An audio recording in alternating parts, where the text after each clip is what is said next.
Hello, beautiful family. Welcome back to my YouTube channel. If you are a returning subscriber, thank you so much for sticking with this amazing family.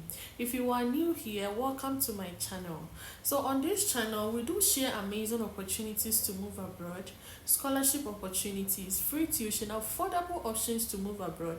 So if this is something that you are looking for, then kindly do well to subscribe to the channel and then turn on your notification bell, guys, so that you do not miss out on any amazing video that I put up here.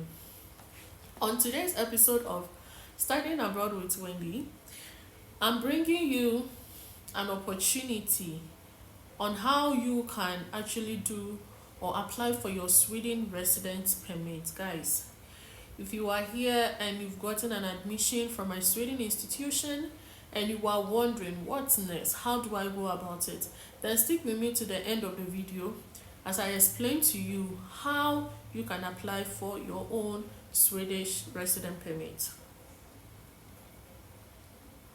First of all, after you have gotten an admission, the next thing to do is to accept your offer by paying your first semester tuition fee to your university so that you can get your final acceptance letter. Also, note that you are going to be doing your resident permit application on migrationsvacate.sc. Guys, it's actually very simple and straightforward, so stick with me as I take you through the various documents that you are going to be needing to submit for your application. Firstly, you are going to be needing your passport, you are going to be needing your admission letter, you are going to be needing a confirmation of your tuition fee payment. And for insurance, you don't have to really bother on going to get your own insurance provider, as the school is going to take care of the insurance on your behalf. Another important document that you need to submit is your proof of funds. Guys, this is actually a very crucial and very important document that most embassies do base their decisions on. So for Sweden in 2025, for your proof of funds, you need to, as a single person, you need to show an amount of 10,584 Swedish krona per month. Okay, 10,584 Swedish krona per month.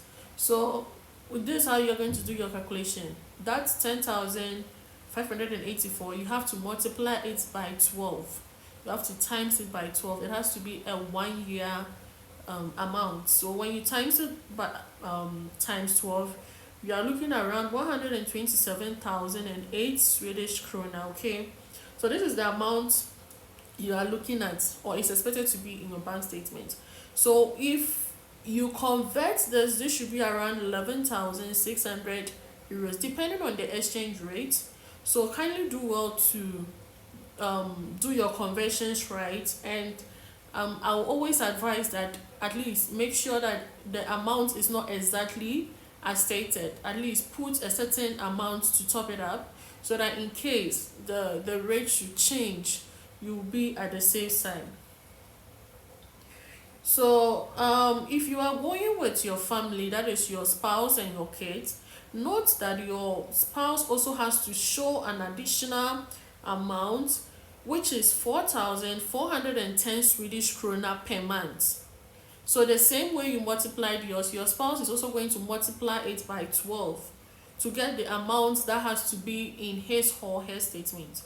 If you are going with children, for kids, you need to show 2,246 Swedish krona per month. So you equally multiply it by 12. Okay, so that is actually the amount that you have to state or show on your bank statement. Also, kindly note that you do not have to use a microfinance bank, as your application is going to be rejected. So make sure you use a commercial bank. It is very, very, very important. Also, guys, do not make the mistake of going to use a sponsored bank statement. So if a relative, your family, your parent, your auntie, anyone who wants to sponsor you, kindly do what to tell them to transfer the money into your own account, an account that bears your name and you can easily access it Do not make the mistake of using a sponsor. Don't go and carry anyone's bank statement. Make sure they transfer the money into your bank account that you can access it. So that is it about the bank statement. So if you are going with your family, you need to also, let's say your spouse, you have to show your marriage certificate as well. And for children, you need to show birth certificate and all that. And you also have to show proof of accommodation. So you have to tell them or show them that this is where you're going to live when you get to Sweden. So these are the requirements that you are going to be needing, or the documents that you are going to be needing. And for the visa application fee, for an adult you need 1,500 Swedish krona for an adult, and if you were a child below 18 years, you need 750 Swedish krona as well. So like I said earlier, your application is going to be done on the migrationsvacate.se. It's actually quite straightforward. So after you have created an account, you have you have to fill in the information, your basic information, your work history, and all other necessary documents that will be needed. Just fill in that information, upload your document, and then submit your application. So guys, after you have submitted your application, you might be called for an interview. Not everyone though. Some people are called, some are not called. After you have been called for an interview and everything is, or a decision is made on the application, you will be called, or you have to wait for your residence permit. So this is how, or the necessary documents and the information that you need for your resident permit. Kindly do well to also do your own research so that you have a better understanding on what you are working with. Thank you so much for watching till the end. I'll see you guys in my next video.